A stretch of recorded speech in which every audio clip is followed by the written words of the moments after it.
Mom! Startled by the voice, I turned around to find a homeless person standing there in tattered clothes.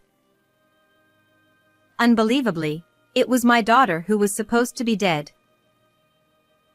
Half a year ago, my 16-year-old daughter left for an overseas study program. But just 2 weeks later, she tragically passed away in an accident. I spent my days in a daze, overwhelmed by shock.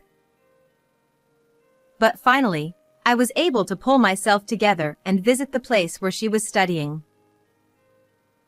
And there, I encountered the most unexpected reunion.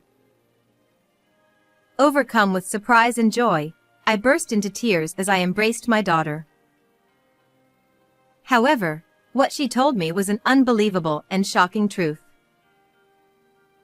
My name is Nancy, 42 years old. I lived with my husband, Jason, and our daughter, Emma. I was a stay-at-home mom, taking care of the house, while Jason was a salesman for a major trading company, constantly traveling around the world.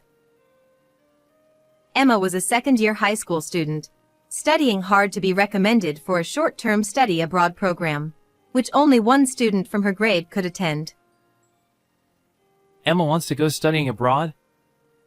Isn't it enough to stay in the country? Look at me. I've succeeded without doing that. But don't you think it would be a good experience for her to see the wider world? Jason was against our daughter's plan, and as soon as I brought it up, he frowned. Jason, with his old-fashioned views, disliked the idea of women succeeding in society. He had strongly encouraged me to quit my job and stay home when we got married. Do you have any idea how much it will cost? The plane ticket, tuition, living expenses. You plan on paying for all of that with the money I've earned, right?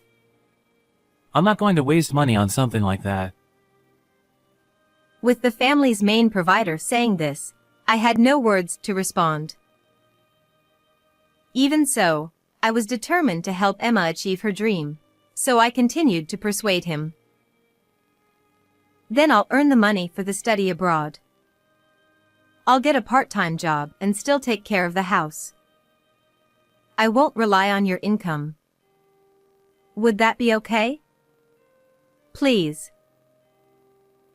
What? A woman like you working here and there isn't going to make much money. Fine, but if you slack off on any household chores, I'll make you quit the part-time job right away. Jason scoffed at me dismissively, but finally, I got his approval. From that day on, I worked part-time every day, handling all the housework perfectly, cutting back on my own food expenses, and somehow managed to save enough money for Emma's study abroad. Thanks to her efforts, Emma was finally selected as a member of the short-term study abroad program. Though reluctant, my husband eventually agreed to send her off. Mom, Dad, I'm off! And so, with a radiant smile, my daughter eagerly embarked on her journey. However, tragedy struck suddenly. It was 2 weeks after my daughter had arrived in Australia for her study abroad. One day, my husband came home from work, rushing toward me with a pale face. Nancy, please stay calm and listen. I just received a call from Emma's school. It seems she died in an accident. The moment I heard those words, all the strength left my body, and my mind went blank. This can't be. It must be a lie. Unable to accept reality, I was so shocked that I fainted and fell ill, bedridden for several days. I couldn't think about anything and felt as if I were living in a dream. During that time, my husband went to her study abroad destination, leaving me behind as I was too weak to move. What about Emma? What happened to Emma? When my husband finally returned, I asked him about our daughter's situation. but his response was cold. I took care of everything. The funeral was also handled over there. What? You mean it's all over already? What choice did I have? You weren't in any condition to deal with it. At that moment, hearing Jason's words, a hole opened in my heart, and at the same time, a deep anger began to well up inside me. I couldn't be there for my daughter at the end, nor could I say a final goodbye. Despite this, my husband showed no understanding or sympathy for my feelings, nor did he even seem to be grieving. You could have at least called me before the funeral. Stop nagging! Get out of bed and do your chores. How can you say that? Emma's gone now. Get rid of all her things. After that, we never spoke of our daughter again. I couldn't understand how he could remain so calm. 6 months later, after slowly beginning to come to terms with my feelings, I told my husband, I'm going on a domestic trip with some friends to refresh myself. But secretly, I headed to Australia, to the place where my daughter had been studying, to lay flowers for her. So, this is the town where she spent her days. As I arrived and walked through the streets, lost in my emotions, it happened. Mom! Startled by the voice calling me, I turned around. There stood a homeless person in tattered clothes. I tilted my head in confusion for a moment, but then, as I looked closely at the dirted face, it hit me. Emma? The girl standing before me, gaunt and with hair matted like a bird's nest, was undoubtedly my daughter. Tears and shock overwhelmed me, and my heart began to pound furiously. You're alive? How did you end up like this? What happened? Mom, please help me. Hearing her strained voice, I tightly embraced her. It was all him. Everything. It was his doing. As she lay weak in my arms, Emma began to tell me the unthinkable, struggling to muster any strength. I could see deep hatred and despair in her eyes as she looked up at me. It's okay now. You don't have to worry about anything anymore. I will protect you from here on out. I felt a fierce, burning anger ignite within me, something I had never experienced before. The next day, I returned to the US and began preparing to exact revenge on the person who had tormented Emma. I knew that unless they paid for their sins, my daughter would never find peace. 2 weeks later, I found myself sitting across from my husband at a restaurant. It was his birthday. The soft candlelight on the table flickered gently, creating a special atmosphere. It's been a while since we've gone out to eat. Just the two of us. He was in high spirits throughout the meal, and after finishing his dessert, he let out a satisfied sigh. This is your birthday present. Go ahead, open it. I handed him a large book. Oh, is this an album? Yes, I've compiled all our memories together into one book. I smiled sweetly as Jason, clearly intrigued, opened the album. Did you make this? Impressive. Let's see. Oh! You even included photos from before we got married. For once, his voice was lively as he eagerly flipped through the pages. This is from our wedding. And this one is our honeymoon. As he continued to turn the pages, Memories seemed to flood back, and his expression grew more sentimental. This must be when Emma was born. Huh? But as soon as he turned to the next page, his expression darkened. I didn't miss that change and smiled to myself inwardly. Oh. Jason? What's wrong? He had turned pale, and a faint sweat appeared on his forehead. No wonder. Page after page, intimate photos of him with another woman began to appear. There were photos of him dining happily with her and walking hand in hand. These were pictures I had painstakingly collected after returning from Australia up until this day, documenting his affair. Clearly flustered, Jason's eyes darted around as he tried to come up with an excuse. Why are these in here? By the way, who is this woman? Nancy, she's just a colleague. You're misunderstanding something. Really? You two seem awfully close for just colleagues. I responded calmly to his words. We were working on the same project, so we ended up spending a lot of time together. I was just listening to her talk about some work issues. That's all. He continued to make excuses, perhaps thinking he could still talk his way out of this. Sure, I guess you need a private room for really serious conversations.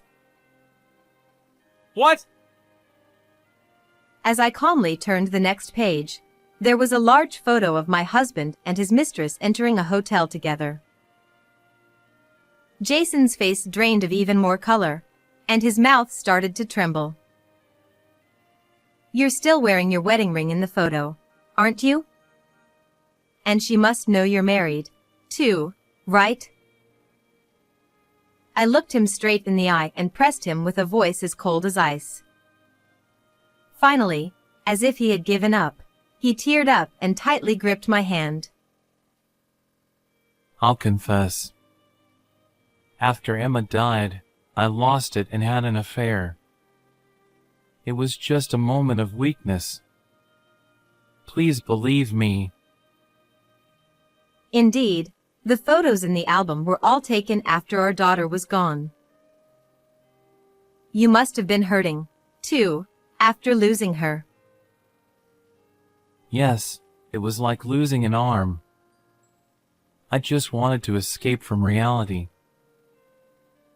Misunderstanding my words as a sign of sympathy, he quickly tried to adjust his tone. But to Jason, I muttered, lies, all of it. I quietly pulled out my smartphone. Then who do you think took this video? He stared at the screen in disbelief for a while, as if he couldn't comprehend what he was seeing. This is a video of you with her in Australia, isn't it? Were you on a business trip together? You must have been really busy fitting in dates between meetings.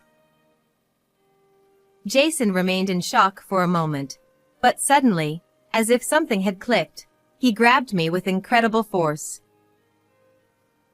When did you start spying on me? You hired a detective? I can't believe this. Jason, taking advantage of the privacy of the room, started shouting angrily. He then slammed the album onto the table with a loud bang. But I wasn't intimidated. I'm going to call the person who took this video, and the three of us can have a little chat. With that, I dialed a certain number. Don't you dare. What are you trying to do by calling them? Do you enjoy cornering me like this? As his frustration grew, I calmly ended the call and waited for the moment to arrive. This will reveal everything. A few seconds later, the door to the private room opened, and a woman stepped inside. Dad, it's been a while. It was my daughter, Emma. Why are you here? I left you in Australia. In his shock, Jason nearly blurted out the biggest secret he'd been hiding for the past 6 months. He quickly caught himself, realizing his slip-up, but I didn't miss a word of it. That's right. Emma was supposed to have died in Australia. Because of you. That's not true. Jason, trembling and holding his head in his hands, was clearly panicked. Emma, facing him, began to speak calmly. I was really surprised back then. I never expected to catch you cheating during my study abroad. Shut up! Be quiet! But when you saw that I recorded the video, you were so scared that your affair would be exposed. And that's why you... Enough! Stop it! He tried to silence her repeatedly, but Emma didn't stop. You took away my phone and wallet, drove me far away, and left me stranded. That's right. I had heard this shocking truth from Emma that day in Australia. The story about her death had been a lie Jason made up to cover his tracks. I couldn't believe he'd go to such lengths to hide his infidelity. She had set up her phone to automatically back up data to the internet in case it was stolen abroad. Jason had assumed taking her phone would be enough, but I managed to retrieve all the evidence. Emma didn't die in an accident.